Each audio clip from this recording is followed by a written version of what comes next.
Vous êtes encore là? Voilà, on est toujours ici à ce débat organisé par la FJCB Bruxelles et la Fédération des mutualités socialistes du Brabant. Pour conclure cet après-midi ou cette soirée, parce que vous avez peut-être choisi de passer votre après-midi dans les parcs, au bois de la Cambre, peut-être on vous fait le coucou d'ailleurs.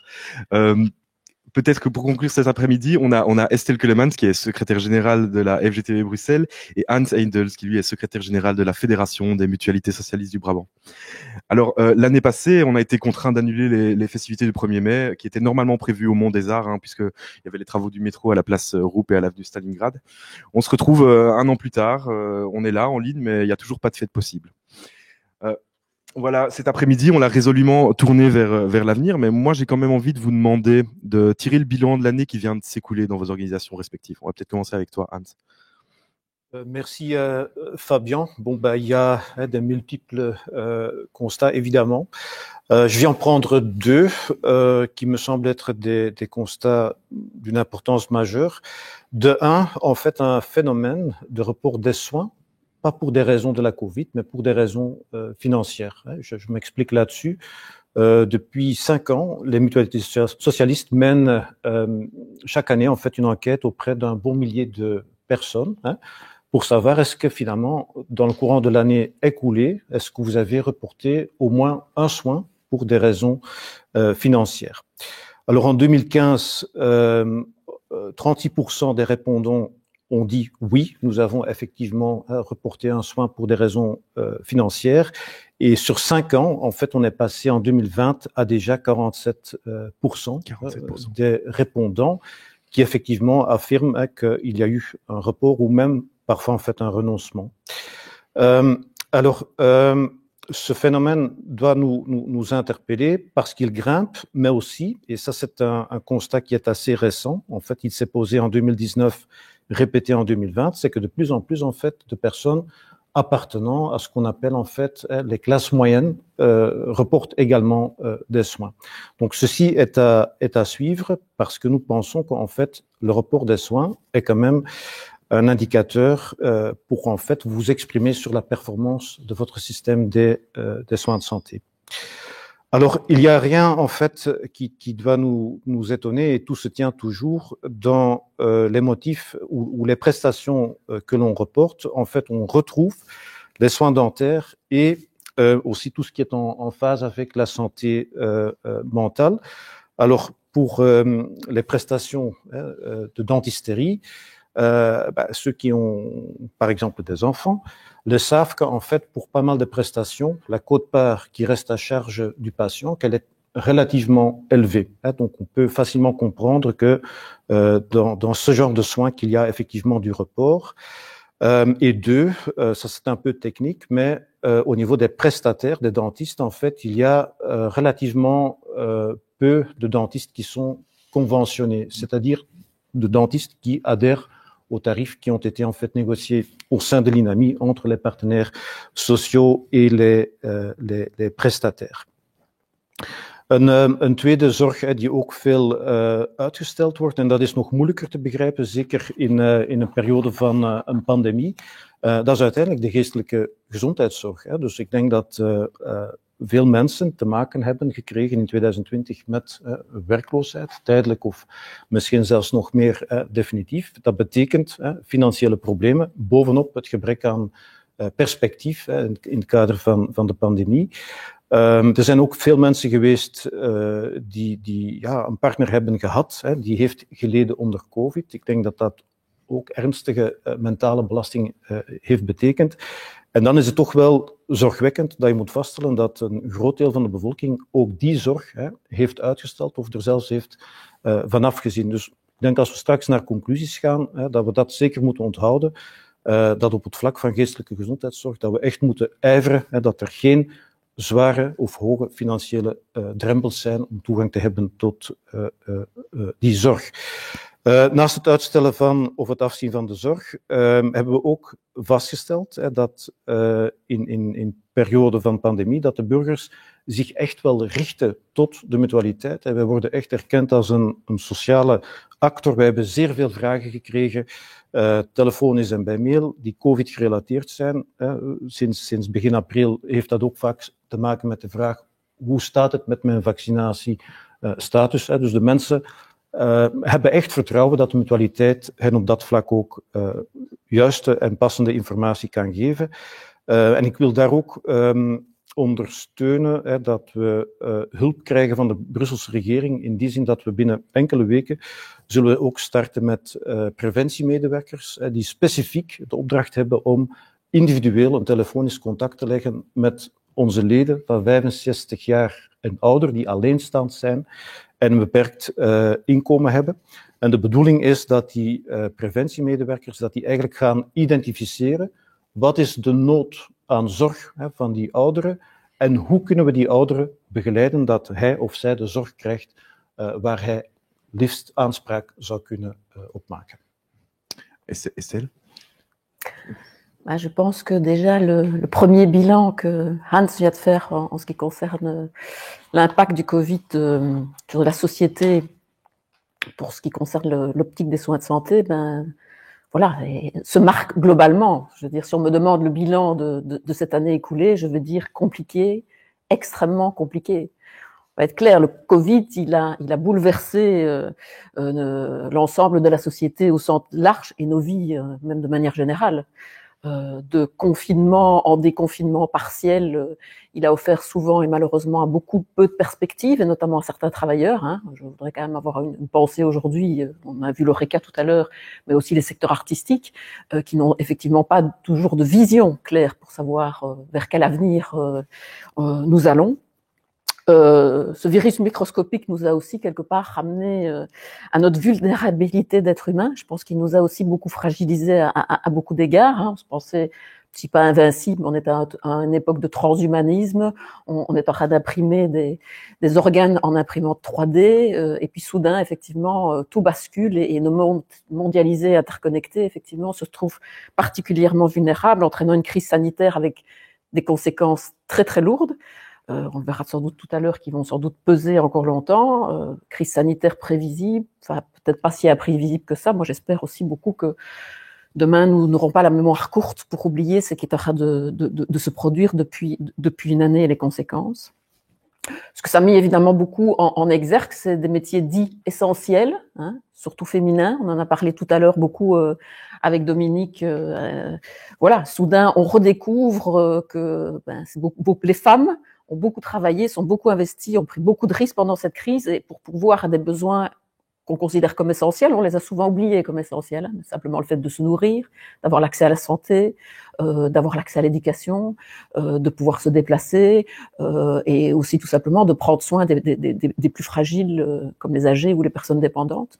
Voilà, des métiers essentiels, et on l'a dit tout à l'heure qu'il faudra effectivement revaloriser au niveau qualité et au niveau salaire. D'autres qui ont été effectivement contraints de relancer rapidement l'économie. Ce qu'on peut dire aussi, c'est qu'il y a beaucoup de travailleurs qui ont dû retourner dans leurs ateliers, dans leurs usines, parce qu'il fallait continuer effectivement à faire tourner la machine économique, et ça effectivement parfois au détriment peut-être, au péril de leur santé, en prenant voilà, tous les matins les transports en commun. D'autres qui ont été forcés de se retrouver du jour au lendemain en télétravail, pas choisi mais complètement subi et à temps plein, avec une rupture sociale, parfois obligés effectivement en plus de s'occuper des enfants. Donc voilà, des conditions de travail particulièrement dégradées pour beaucoup. Moi, en ce qui me concerne, je dirais un peu d'un point de vue un peu personnel, et ça, c'est approcher peut-être d'autres services, comme les services publics, les services des mutuelles, les services sociaux, les services des CPS, qui ont dû être là et sur le front tout de suite aussi pour aider des personnes qui étaient parfois déjà en grande difficulté, mais qui l'ont été encore plus au niveau du Covid. Voilà, moi c'est mon exemple personnel, c'est effectivement les caisses de chômage et la caisse de chômage de la FGTB Bruxelles, qui a été envahi par un tsunami de demandes de chômage temporaire, et c'est le fait de tenir et de faire en sorte que le personnel puisse, en tout cas dans les meilleures conditions possibles, indemniser les personnes qui étaient soudain effectivement confrontées à ce chômage temporaire et donc à une perte de leurs revenus. Voilà, donc les travailleurs de la sécurité sociale, ont véritablement été ceux qui ont empêché notre société de s'effondrer et d'imploser ces derniers mois. Donc, je voudrais dire, on est quand même le 1er mai, c'est la fête du travail, mais c'est la fête des travailleurs. Et donc, plus que jamais, effectivement, ce 1er mai, c'est la fête de tous les travailleurs, parce que je pense qu'à quelque niveau que ce soit, ils ont été là, ils ont été essentiels partout. Voilà. C'est aussi une année qui nous a montré, ça vient d'être dit, l'importance des contacts sociaux, des liens sociaux, du collectif. C'est ce qui nous a le plus manqué. Ça s'est senti aussi à travers notamment les problèmes de santé mentale. C'est aussi une des raisons pour laquelle il faut vraiment le plus rapidement possible déconfiner ces lieux d'échange, des lieux collectifs, comme les cafés, comme les lieux culturels, parce qu'il en va aussi de questions de santé mentale et d'équilibre dans notre société, ou tout simplement parce que depuis une année, on se sent surtout utile et nos vies sont devenues utilitaires et il nous manque évidemment une part de notre humanité. L'importance aussi des libertés fondamentales qui ont été fort mises à mal aussi pendant cette crise, et en particulier en tant qu'organisation syndicale, donc de ne plus pouvoir manifester, ne plus pouvoir... Voilà, on a eu de grandes difficultés et il faudra effectivement, demain peut-être réinventer nos formes d'action, mais voilà, d'une manière ou d'une autre, c'est une année qui a été très compliquée aussi sur le plan syndical, sur le plan des mobilisations, même si on en a fait, on va être clair. Mais aussi, on a vu cette année-ci des attaques aussi contre les libertés et le droit de grève. Il faut peut-être y revenir aussi. Voilà. Peut-être une année aussi où on a vécu de manière tous et de manière assez cruelle parfois la maladie ou le décès d'un proche sans pouvoir l'accompagner. C'est une des choses les plus cruelles, je pense, qui touche à notre humanité. Et voilà, c'est donc une année vraiment très très compliquée.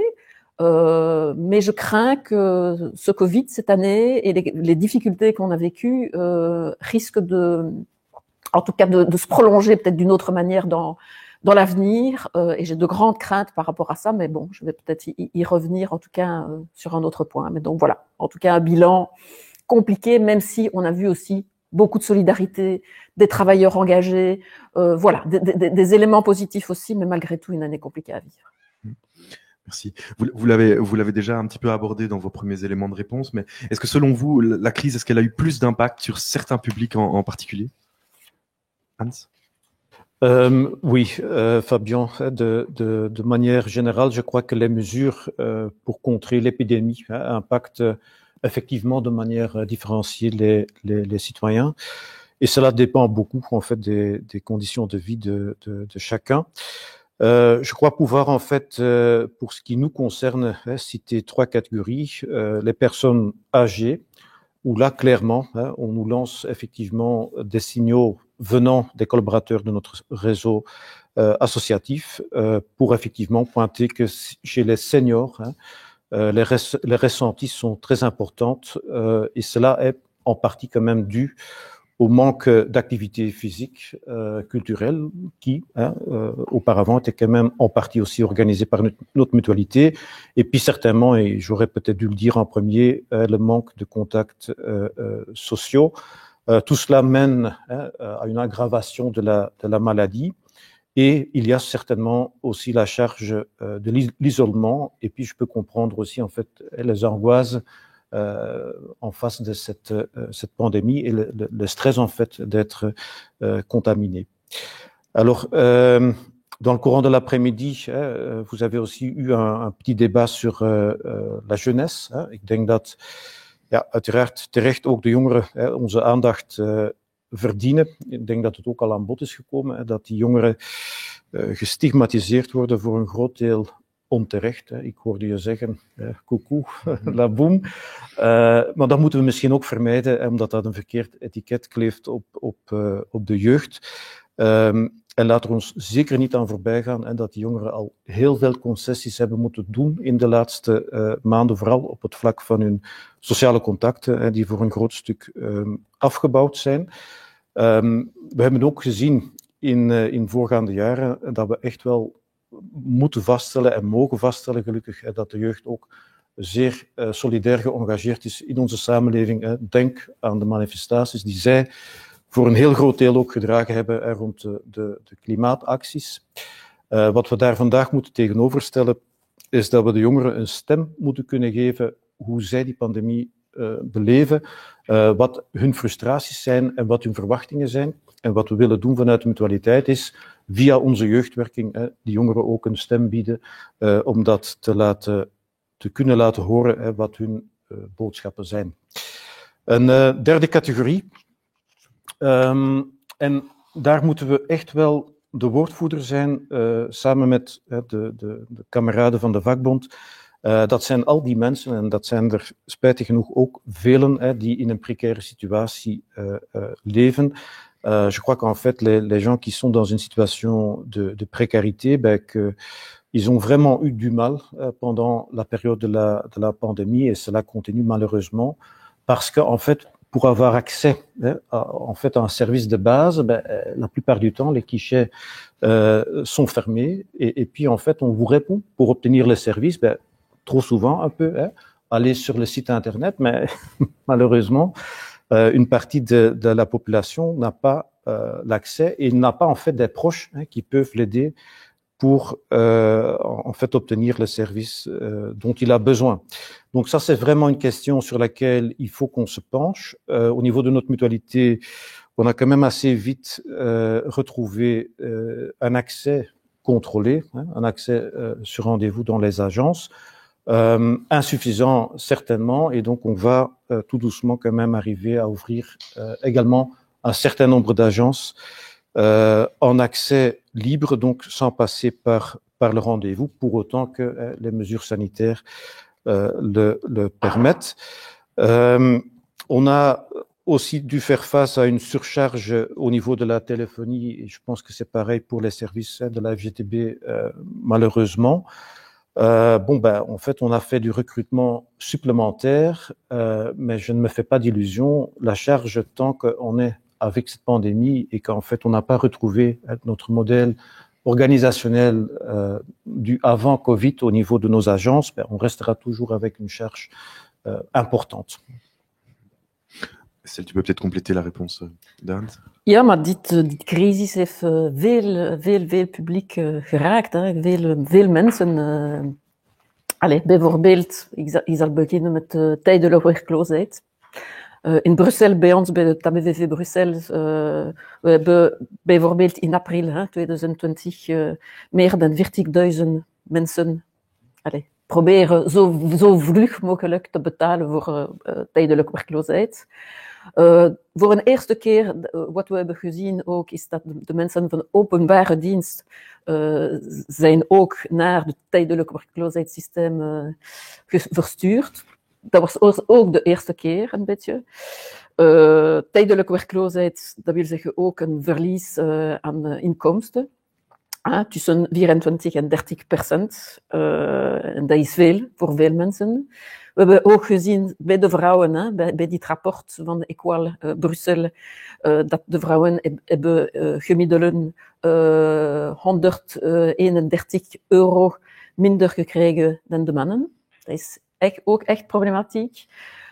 Il y a aussi un problème qui va se poser dans quelques mois ou l'année prochaine pour beaucoup de personnes.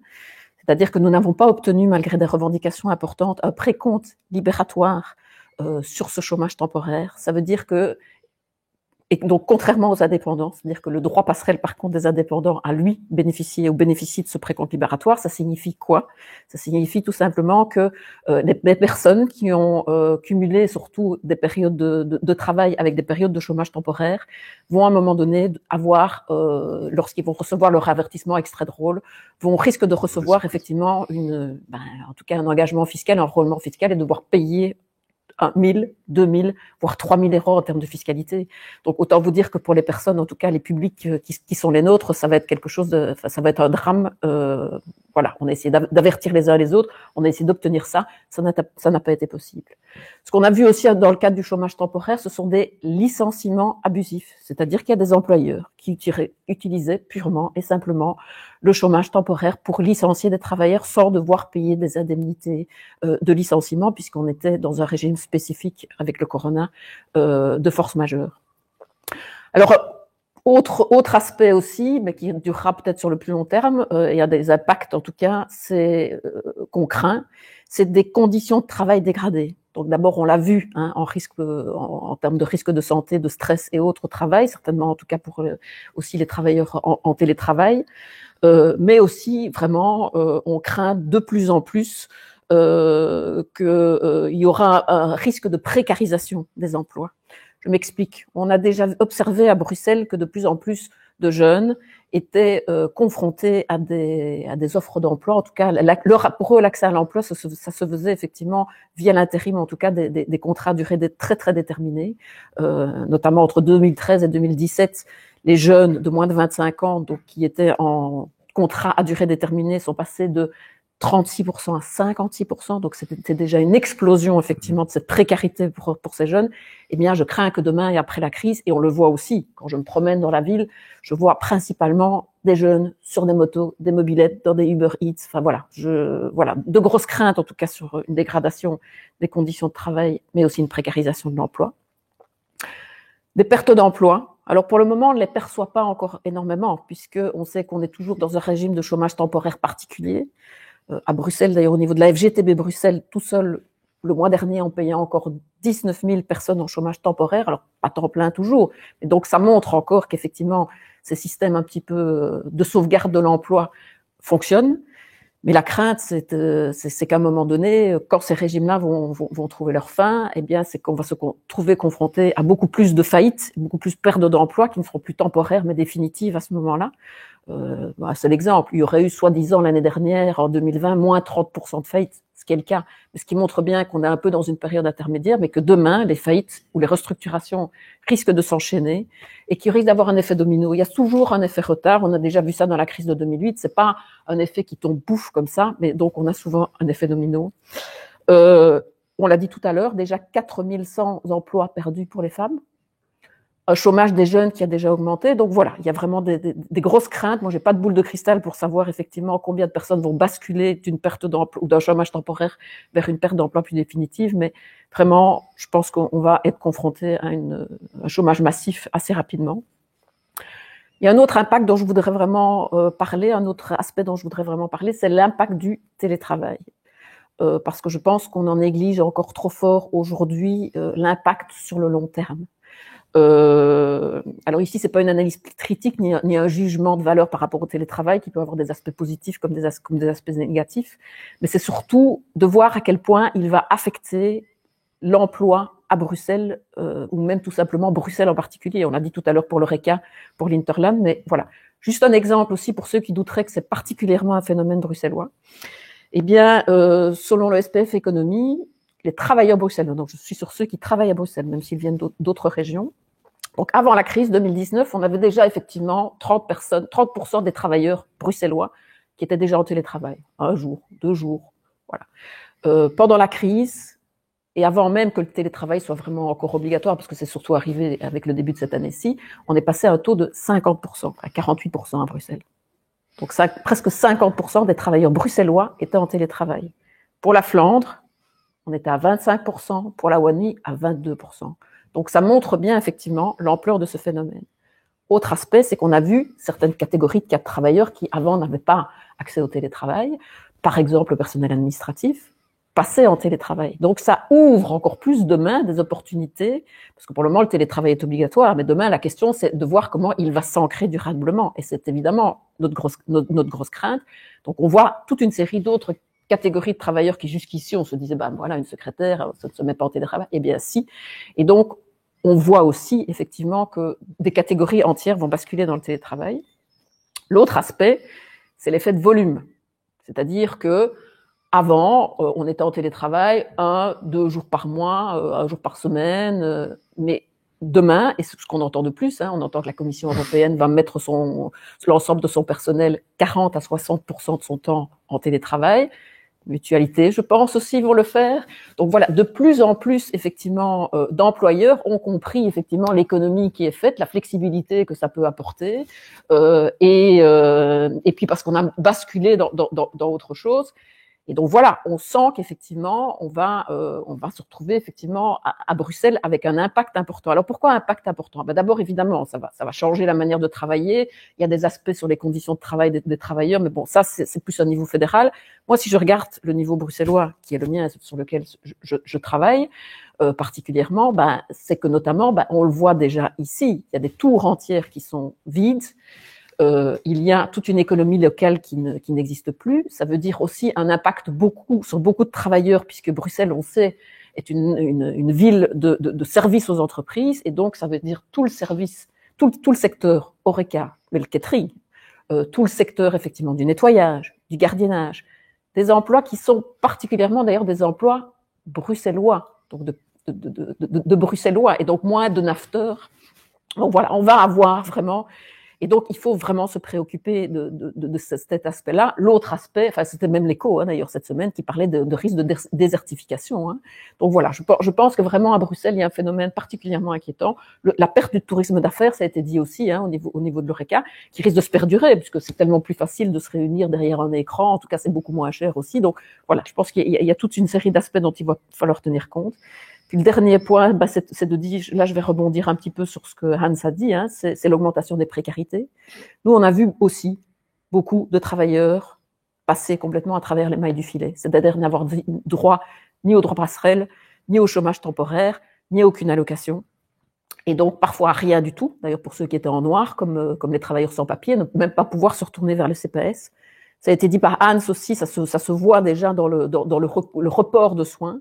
Donc, il faut savoir que déjà, avant à Bruxelles, il y avait effectivement un risque de pauvreté qui était déjà plus élevé, c'est-à-dire que si on regarde le fameux risque de pauvreté avant la crise en 2019, ici, les chiffres, on était déjà à 31,4% de risque de pauvreté uniquement pécuniaire à Bruxelles contre 14,8% pour l'ensemble du pays.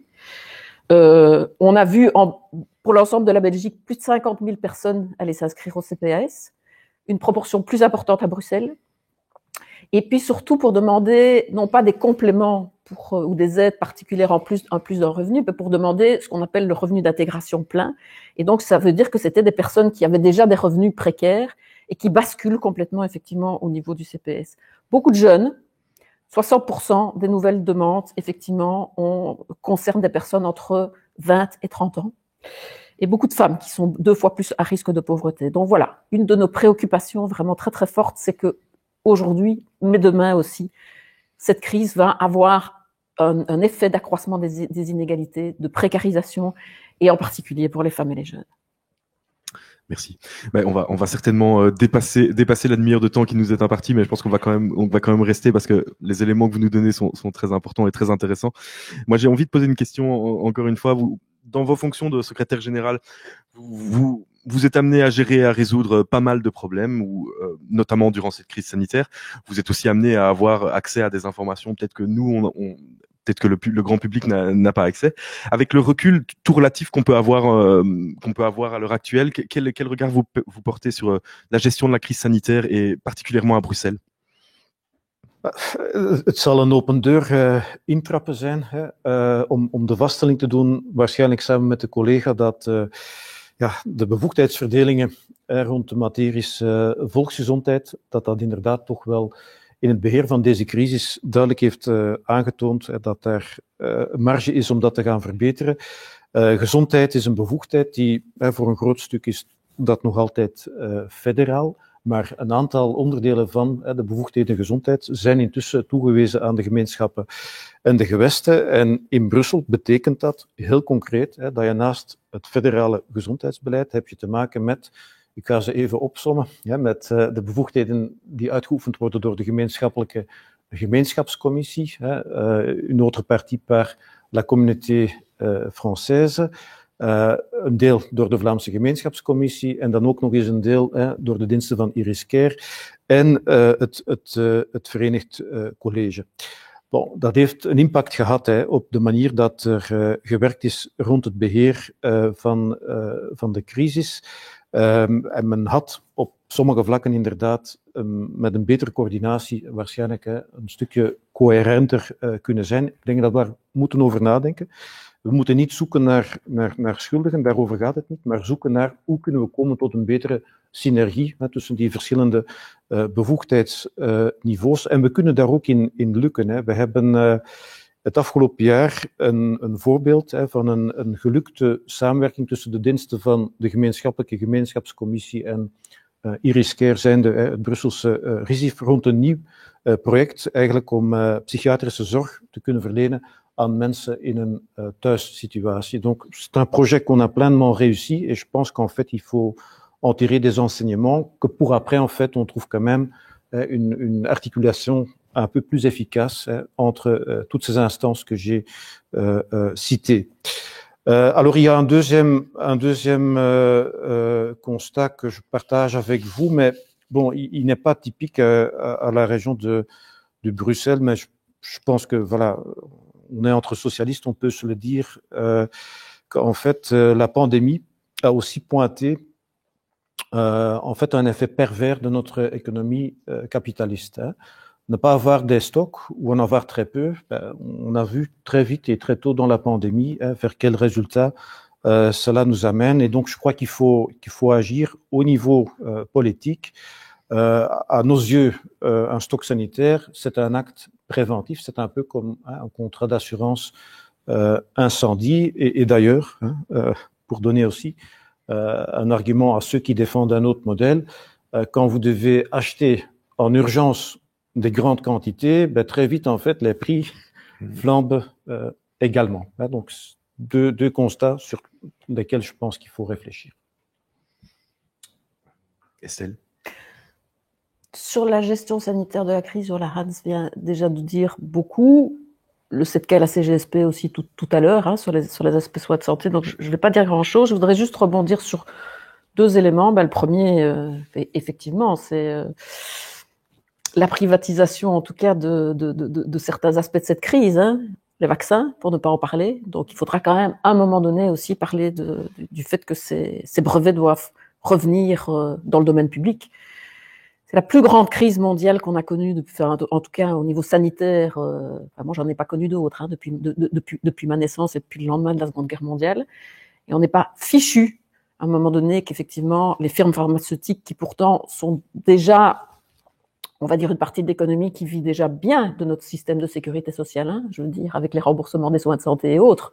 Mais en tout cas, voilà, d'une manière ou d'une autre, on n'est même pas fichu. Et sachant que la technologie sur laquelle le vaccin Pfizer est basé est en plus quelque chose qui sort de la recherche publique. Voilà. Deuxième élément souligné, c'est aussi la question régionalisation.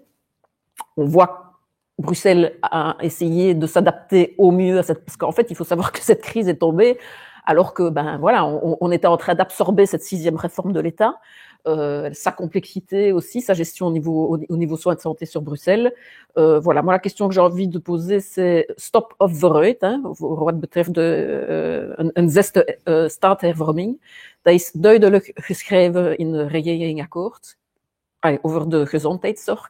Zo, voilà. En als je zegt vooruit, ik spreek niet over een partij in het bijzonder, maar voilà, is dat denkbaar dat de gezondheidszorg nog ingewikkeld of moeilijk bereikbaar voor de mensen gaan worden.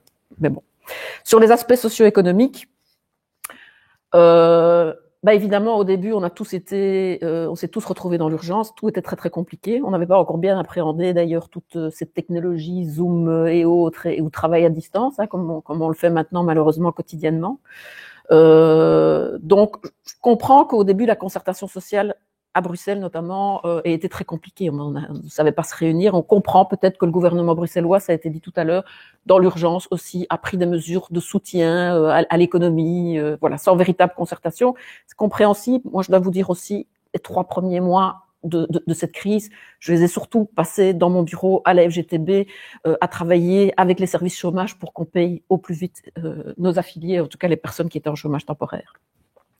Mais voilà, mais on continue malheureusement en tout cas à être devant une concertation sociale qui reste extrêmement compliquée. Ça a été dit tout à l'heure par Christian aussi. Beaucoup, on a des aides qui continuent à être données et qui ne sont pas suffisamment ciblées. Surtout des aides, il faut savoir que les aides données par la région et surtout, alors c'est une question de compétence, ok, mais je vois qu'en tout cas, il y a 600 millions d'euros, c'est-à-dire 11% du budget de la région de Bruxelles-Capitale, qui ont été donnés à des aides aux entreprises, contre 100 millions pour renforcer l'emploi et la formation. Il y a aussi d'autres mesures positives, un moratoire du contrôle de disponibilité des chômeurs, des aides pour les loyers, mais qui est arrivé quand même un peu tard, et voilà, et pas pour tous, des aides ciblées sur le secteur artistique, mais voilà, globalement, moi je dois déplorer quand même un manque de concertation sociale et des mesures sociales un peu réduites. On nous parle maintenant aussi d'un plan de relance, vous entendez parler de ces fameux 6 milliards d'euros. Alors Bruxelles va en recevoir 400 millions sur les 6 milliards. Alors, il paraît qu'il y a une réalité institutionnelle derrière ça, mais face au défi, je pense, ou à l'impact de cette crise pour Bruxelles, je trouve quand même que la portion est un peu congrue, effectivement, avec ces 400 millions, d'autant plus quand on voit la richesse qui reste créée à Bruxelles. Donc, voilà. Merci Estelle. On en parlera très certainement dans les prochains mois et dans les prochaines semaines, mais par rapport au constat que vous venez de poser ici au cours de cette demi-heure qu'on a déjà passé ensemble, quelles sont vos perspectives pour l'avenir et quelles recommandations ou revendications vous apparaissent primordiales? Quelles sont... Voilà. Fabien, ik heb het daarnet... Tu viens de perdre ton micro. Ça va aller, on va remettre tout ça en plateau. Vous êtes toujours sur le débat de la FGTB Bruxelles, organisé en partenariat avec la Fédération des Mutualités Socialistes. Et je te laisse repartir. Vas-y, Anne. Ja, Fabien, ik heb het al aangestipt, dat er wat betreft geestelijke gezondheidszorg, dat er ook daar uitstelgedrag is geweest. En dat is zeer tegenstrijdig. Als je weet welke psychische belasting die pandemie voor grote delen van onze bevolking betekent. Daarom het pleidooi om te zorgen dat we eigenlijk een voldoende financiering vrijmaken voor die eerste lijns geestelijke gezondheidszorg. Je moet weten dat op dit ogenblik dat om toegang te hebben tot een psycholoog met een terugbetaling ten laste van de ziekteverzekering, moet je eigenlijk passeren via een voorschrift van een arts en ga je ook maar 8 sessies op jaarbasis terugbetaald krijgen. Maar ik denk dat dat in heel veel gevallen te weinig is. En ik denk dat ook voor een heel groot deel van het publiek dat het stellen van de drempel van je moet eerst een voorschrift hebben van de arts om in aanmerking te komen voor een terugbetaling in het kader van de ziekteverzekering, dat misschien een drempel is die we toch eens opnieuw zouden moeten gaan bekijken. Et puis après, bon, mais ça c'est quelque chose que l'on revendique depuis toujours, c'est qu'en fait il faut toujours s'assurer d'attribuer en fait un financement correct à notre système des soins de santé. D'ailleurs, quand on a vu la mise en place du nouveau gouvernement Vivaldi, ils ont quand même compris qu'il fallait quand même prévoir des moyens financiers supplémentaires pour les métiers dans les soins de santé et surtout pour ceux en fait qui font des métiers que j'appelle des métiers de soutien. Il faut que pour un infirmier, qu'en fait, il peut trouver de un, une rémunération correcte, mais que de deux, qu'il y a suffisamment de mains autour d'un lit d'hôpital que pour éviter que ces gens, en fait, n'ont plus aucun équilibre dans la balance work-life. Et puis, comme déjà dit, il faut aussi travailler sur en fait des inefficacités institutionnelles dont j'ai déjà parlé. Et alors, je voudrais quand même terminer avec juste un petit mot, une réflexion sur les organisations socioculturelles. Au niveau de notre mutualité, et la FGTB en a également qui gravitent autour de son fonctionnement, nous avons en fait des ASBL et finalement, ces ASBL ont démontré réellement une plus-value. In deze pandemiemaanden hebben we eigenlijk mogen vaststellen dat die socioculturele verenigingen, dat zijn vaak kleine VZW'tjes in het middenveld, die afhangen van een betoelaging door overheden. Maar het is vaak daar dat men het verschil heeft kunnen maken, omdat zij op heel korte termijn op een innovatieve manier nieuwe wegen hebben gevonden om uiteindelijk in contact te blijven met hun doelpubliek. Bij ons, ik denk aan de gepensioneerdenwerking. Gepensioneerden die geïsoleerd zijn gedurende een bepaalde tijd, die appreciëren het zeer erg van een telefoontje te krijgen. We hebben ook op dat vlak een heel snel digitale initiatieven kunnen nemen om van op afstand een aantal cursussen aan te bieden die toch, hoop ik, een bijdrage hebben kunnen bieden tot het welzijn van die mensen.